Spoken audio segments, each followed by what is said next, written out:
Cette nuit promettait d'être inoubliable. Claire, sur le point d'être honorée, ignorait que ce qui avait commencé comme une célébration de sa plus grande réussite se transformerait rapidement en une confrontation avec la dure réalité du racisme. La soirée avait pourtant bien commencé.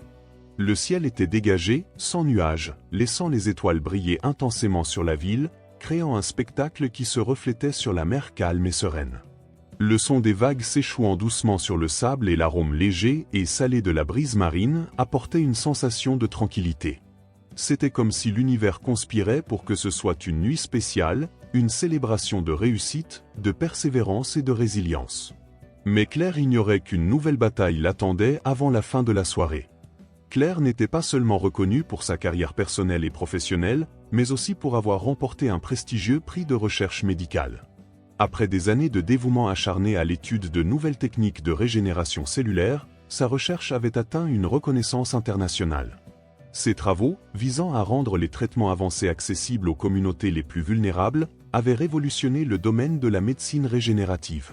Claire n'avait pas seulement surmonté les obstacles d'une société qui la sous-estimait souvent parce qu'elle était femme et noire, mais elle s'était également distinguée en tant que scientifique innovante, déterminée à utiliser ses connaissances pour transformer des vies.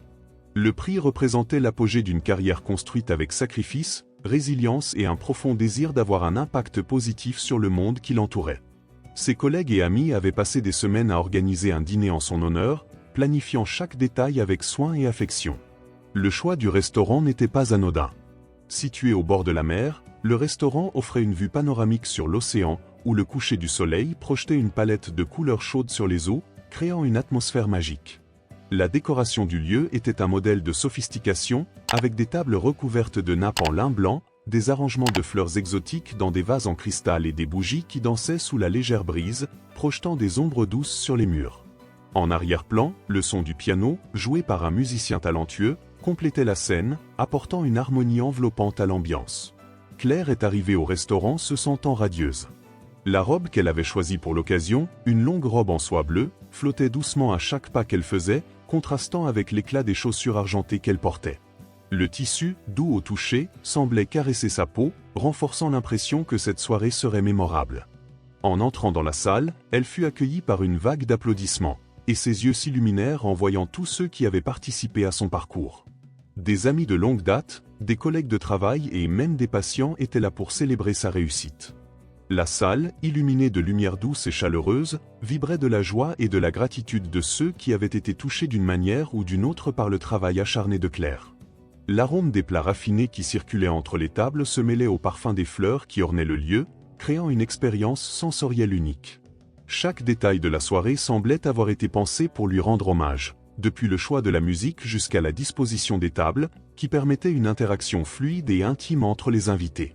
Alors qu'elle observait chaque visage autour d'elle, Claire se sentit envahie par un profond sentiment de gratitude. Elle se souvenait des nuits blanches passées au laboratoire, des moments de doute et d'incertitude, et de toutes les fois où elle avait presque abandonné. Maintenant, en voyant ses amis sourire et célébrer autour d'elle, tout prenait sens. Les sacrifices, les heures interminables de recherche et les frustrations rencontrées en chemin faisaient désormais partie d'une histoire de dépassement et de succès. Avant de continuer, n'oubliez pas de vous abonner à la chaîne pour ne pas manquer les prochains contenus. Chaque vidéo apportera des leçons inspirantes comme cette histoire de Claire. Ce qui devait être une nuit de célébration fut brusquement interrompu par un événement inattendu. Deux policiers, vêtus d'uniformes impeccables, entrèrent soudainement dans le restaurant, rompant l'ambiance sereine qui s'était installée. Le son de leurs bottes lourdes résonna sur le sol en marbre, attirant l'attention de tous les présents. La salle, auparavant vibrante et pleine de vie, fut envahie par une vague de tension et de curiosité. Les regards des clients se tournèrent vers les hommes qui marchaient avec détermination vers la table de Claire. Sans aucune explication préalable, les policiers exigèrent que Claire présente ses papiers d'identité. Le silence dans la salle devint assourdissant. Chaque mouvement était observé attentivement, et le malaise flottait dans l'air comme un nuage lourd. Claire, bien que surprise et effrayée, garda son calme extérieur. D'une main ferme, elle tendit son identification, sans comprendre pourquoi elle était ciblée de la sorte. Les policiers, au lieu de lui rendre rapidement ses documents après une brève vérification, semblaient chercher longtemps quelque chose qui justifierait leurs soupçons. Leur expression affichait une méfiance, comme s'ils étaient convaincus que Claire n'avait pas sa place ici. Le gérant du restaurant, visiblement gêné par la situation, tenta d'intervenir en expliquant que Claire était une cliente respectée et qu'il n'y avait aucune raison pour cette intervention. Mais ses efforts furent ignorés, et les policiers continuèrent avec leur attitude froide et distante. Au fil du temps, le malaise qui se reflétait dans les regards et les chuchotements devint encore plus palpable lorsque les policiers commencèrent à interroger Claire de manière de plus en plus rude, sans raison apparente. L'un des policiers, au visage rigide, examina plus attentivement le document de Claire, comme s'il cherchait désespérément une raison pour justifier cette intervention. Le silence du restaurant devenait de plus en plus dérangeant, l'ambiance de célébration s'étant dissoute en quelques secondes. Claire, qui jusque-là avait gardé sa sérénité, commençait à ressentir le poids de cette injustice. Les minutes semblaient des heures. Le climat était de tension totale. Pendant qu'elle attendait que les policiers lui rendent sa carte d'identité, Claire sentit une vague d'humiliation l'envahir. Chaque seconde, les regards des autres clients semblaient se transformer. Ceux qui l'applaudissaient à son arrivée observaient maintenant la scène avec méfiance, comme si Claire n'était plus la femme à succès qu'il avait célébrée, mais une personne suspecte, déplacée. Le regard figé de reproche dans chaque coin renforçait le racisme que Claire tentait, jusque-là, de croire inexistant dans cette situation. Claire sentait l'oppression non seulement dans les gestes des policiers, mais aussi dans les regards inquisiteurs autour d'elle. L'humiliation se matérialisait sous des formes subtiles, mais douloureusement présentes. Une cliente, au loin, murmurait quelque chose à son compagnon, tout en pointant discrètement Claire du doigt. L'homme à qui elle parlait hochait la tête négativement, comme s'il avait déjà son verdict en tête. L'injustice du moment devenait plus pesante que le simple malaise. La tristesse de constater qu'en dépit de son statut d'invité d'honneur, la couleur de sa peau la marquait toujours de manière négative. Enfin, après ce qui sembla des heures de gêne et de regards pesants, les policiers rendirent les documents et partirent sans explication ni excuse. Le mal était fait, cependant. L'ambiance festive était complètement détruite. Les sourires avaient disparu, les conversations s'étaient éteintes, et un silence inconfortable s'installait entre les invités. Claire, sentant qu'il n'y avait plus d'atmosphère pour continuer la célébration, décida de terminer la soirée et de rentrer chez elle. Les vagues de la mer résonnaient encore au loin, mais elle semblait maintenant distante et incapable d'apaiser le tourbillon d'émotions qui envahissait son cœur. En marchant vers la voiture, des souvenirs de son enfance commencèrent à inonder son esprit. Elle se rappelait les rues simples du quartier où elle avait grandi, des enfants courant librement dans les ruelles et des après-midi passés à jouer insouciamment avec ses amis. La maison où elle avait grandi, bien que modeste, avait toujours été un refuge d'amour et d'apprentissage. Ses parents, tous deux enseignants dévoués, l'avaient toujours encouragée à étudier et à poursuivre ses rêves, même lorsque les difficultés financières semblaient insurmontables. Ils croyaient au pouvoir transformateur de l'éducation, et Claire avait intégré cette leçon dès son plus jeune âge. Cette connexion profonde avec ses racines rendait la situation de ce soir-là encore plus douloureuse. Claire avait toujours cru en la bonté des gens, en la capacité humaine de surmonter les barrières et les préjugés, mais ce qu'elle avait vécu ce soir-là la faisait remettre en question les structures de discrimination et d'injustice qui imprégnaient encore la société. En arrivant chez elle, Claire fut accueillie par sa sœur, Hélène, plongée dans des livres et des documents, comme à son habitude. Hélène était une avocate obstinée, animée par la passion de défendre les droits humains. En écoutant le récit de Claire, son indignation déborda rapidement. Elle savait que ce qui était arrivé à sa sœur n'était pas un cas isolé. De nombreuses autres personnes avaient déjà subi des abus similaires, et Hélène était déterminée à obtenir justice. Le lendemain, elle commença à enquêter sur les policiers impliqués, bien décidée à exposer la discrimination et l'injustice subie par Claire. Pendant qu'Hélène se concentrait sur son enquête, Claire trouva du réconfort dans le travail qu'elle aimait tant. Partagée entre la recherche scientifique et le bénévolat, elle vivait un équilibre entre ses deux plus grandes passions. D'un côté, le laboratoire, où la science offrait à Claire un terrain fertile pour son esprit curieux.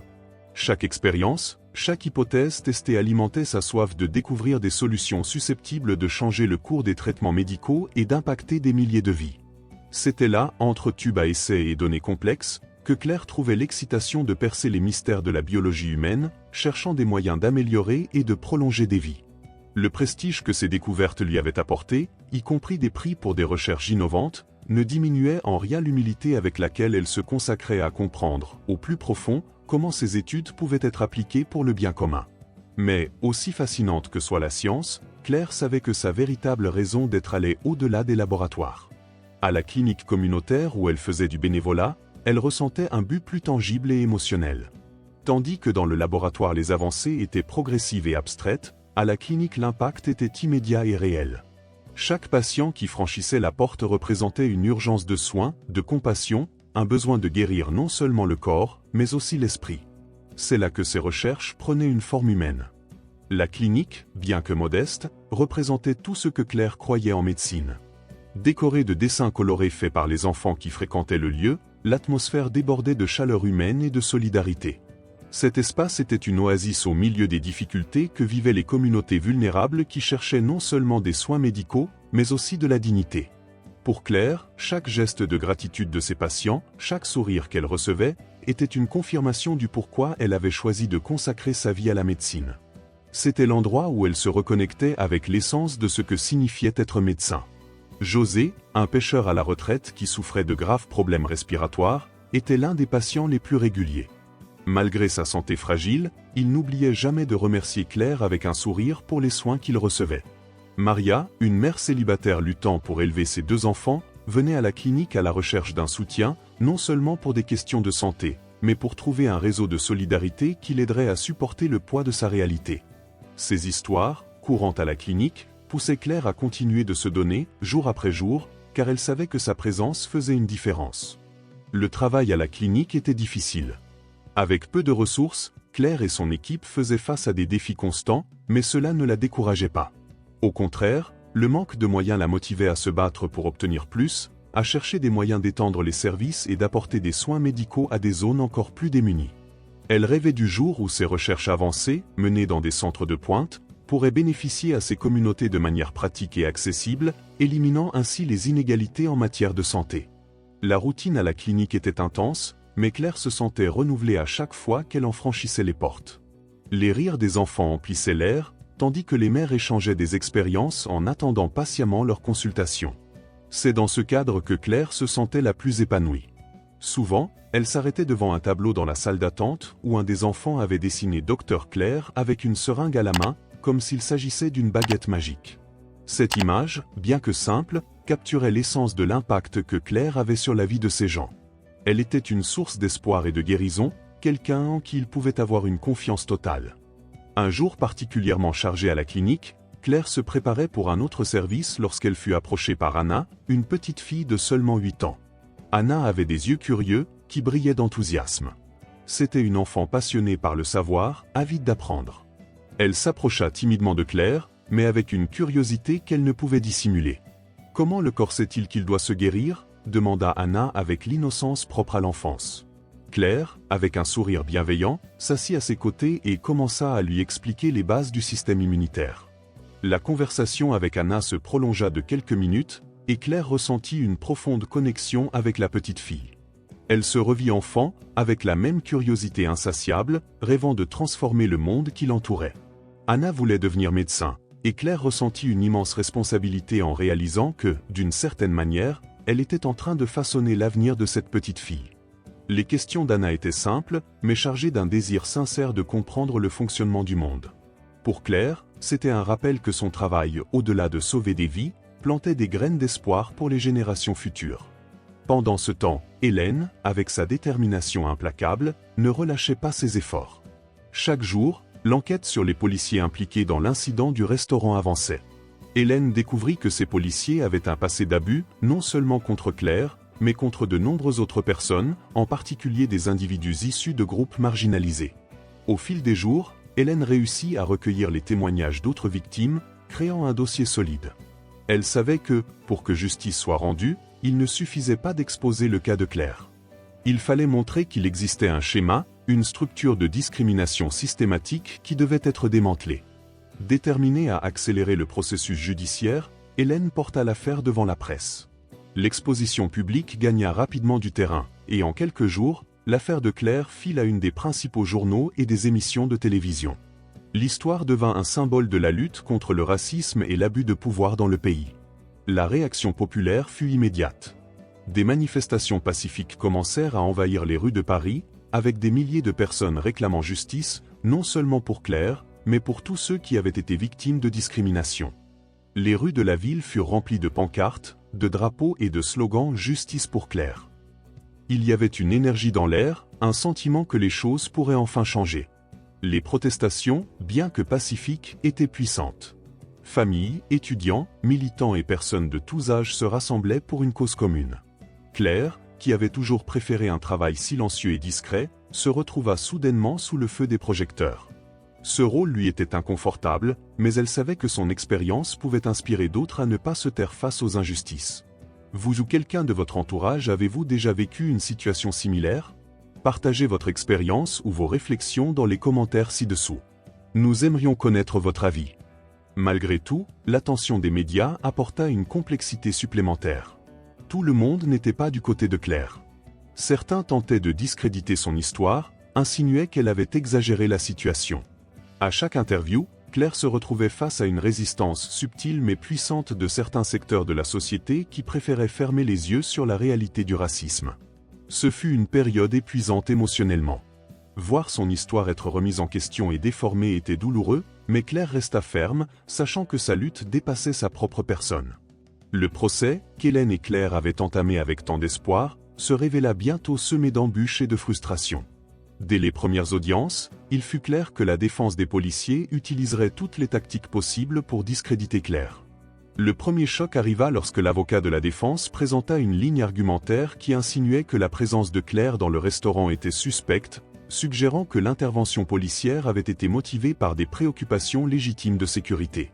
Claire, assise à la barre des témoins, ressentit de nouveau le poids du racisme. Chaque mot prononcé par l'avocat semblait remettre en question sa présence et sa légitimité, comme si elle devait prouver qu'elle avait le droit d'être dans cet endroit, dans ce contexte. Hélène, à ses côtés, gardait son calme, mais Claire pouvait voir la tension dans ses yeux. Elle savait que ce combat serait bien plus difficile qu'elle ne l'avait imaginé. Les médias, initialement favorables à Claire, commencèrent à se diviser. Certains suggérèrent que l'incident avait peut-être été exagéré, que les policiers ne faisaient que leur devoir. La défense exploita cela au maximum, en faisant venir des experts pour détourner l'attention du cas de discrimination vers une simple affaire de procédure policière. Claire, la victime, devait maintenant justifier son humiliation publique. Les audiences suivantes ne firent qu'augmenter la tension. La défense fit venir des témoins qui déclarèrent ne pas avoir vu d'abus dans la conduite des policiers. Un des employés du restaurant, visiblement nerveux, déclara que les policiers avaient été courtois et que l'intervention avait été rapide et respectueuse. Cela mit Claire en rage, sachant que ces mots étaient bien éloignés de la réalité, mais la défense semblait réussir à manipuler les perceptions. Lors d'un des moments les plus humiliants, l'avocat de la défense insinua que Claire aurait pu avoir un comportement suspect qui justifierait l'intervention, bien que rien ne prouvât cela. Il lança des doutes sur son apparence et ses actions ce soir-là, suggérant que sa robe élégante et son allure auraient pu être mal interprétées par les policiers comme une tentative de tromper les autres convives.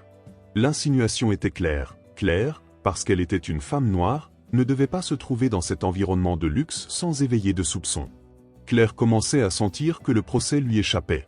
Il semblait qu'à chaque audience, sa dignité était davantage détruite. Les médias présentaient le procès comme une bataille controversée, mais sans se concentrer sur le problème réel, le racisme institutionnel qu'elle avait subi. Les gros titres remettaient en question si l'affaire n'avait pas été exagérée ou si Claire n'était pas en train de se victimiser.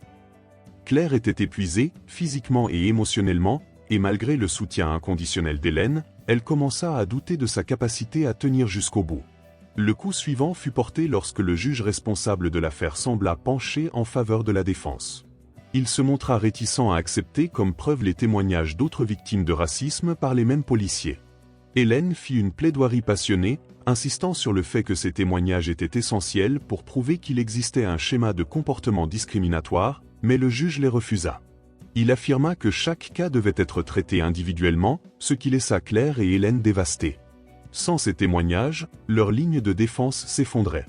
À ce stade, Claire sentait que le système était contre elle. Les institutions semblaient complices du racisme qu'elle avait subi, et la justice, si lointaine, semblait une promesse vide. L'affaire traînait en longueur, et chaque nouvelle audience était une bataille émotionnelle qui vidait Claire de son énergie.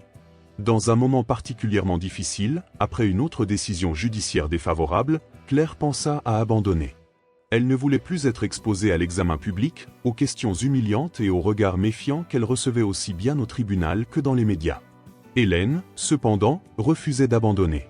Elle savait que, derrière toute cette injustice, il y avait une vérité qui devait être révélée. Elle rassembla ses forces, avec sa détermination habituelle, continua à se battre.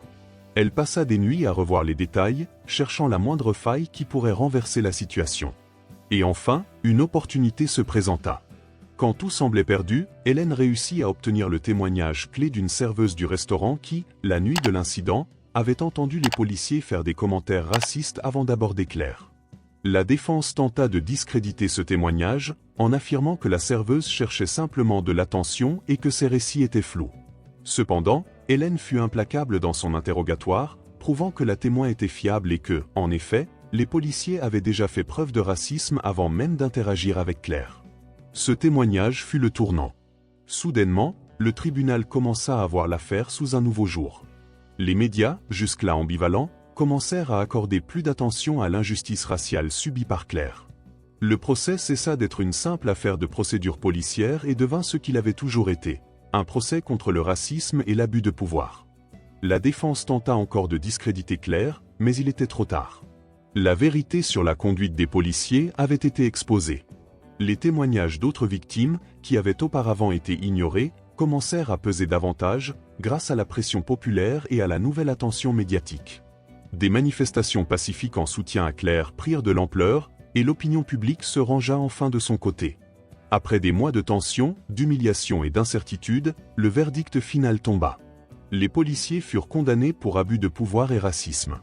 Lorsque la sentence fut prononcée, Claire ressentit un immense soulagement, comme si un poids énorme avait été retiré de ses épaules. Le sentiment de justice, bien que tardif, était intense.